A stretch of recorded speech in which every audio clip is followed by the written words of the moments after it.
16 বছর, পুরো এক যুগ 4 বছর পর স্পেন আবারও বিশ্বকাপের সেমিফাইনালে। কিন্তু হিসাবটা এখানেই শেষ না।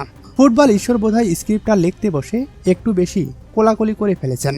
একদিকে কিলিয়ান এমবাপ্পে, যিনি 19 বছর 207 দিনে বিশ্বকাপের ট্রফি উঁচিয়ে ধরে ফুটবল দুনিয়াকে কাঁপিয়ে দিয়েছিলেন। আর এবার অন্যদিকে নতুন ক্রাশ, নতুন সেন্সেশন লামিন ইয়ামাল। বয়সটা মাত্র 18 বছর 363 দিন, মানে এখনও ঠিকঠাক মতো ড্রাইভিংয়ের লাইসেন্সের বয়সে হয়নি। আর সে নাকি বিশ্বকাপের ট্রফি নিয়েই বাড়ি ফিরবে।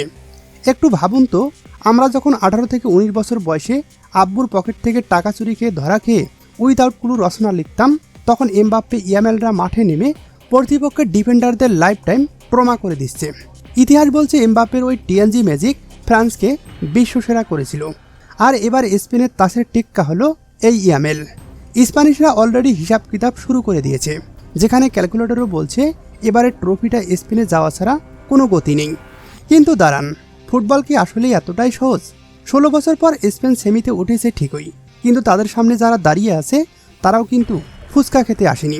কাপ স্পেনে যাবে নাকি মাঝপথেই কোনো দুর্ঘটনা ঘটবে, সেটা নিয়ে ল্যাপটপের সামনে বসে ফুটবল পণ্ডিতরা চুলছেরা বিশ্লেষণ করছেন।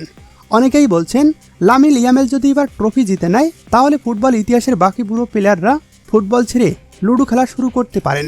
কারণ 18 বছরের একটা ছেলে যদি মাঠে নেমে একাই ছুরি ঘোরাতে পারেন, তাহলে বাকিদের ইজ্জত আর থাকলো কোথায়? তাহলে আপনার কি মনে হয়, এমবাপ্পের সেই 19 বছরের রেকর্ড কি লামিন ইয়ামাল 18 বছরেই ভেঙে দিতে যাচ্ছে? কাপ কি সত্যি স্পেনে যাচ্ছে, নাকি শেষ মুহূর্তে স্প্যানিশ বুলদের কেউ শিং ভেঙে বিদায় করবে? আপনার প্রেডিকশন জানিয়ে দিন নিচের কমেন্ট বক্সে।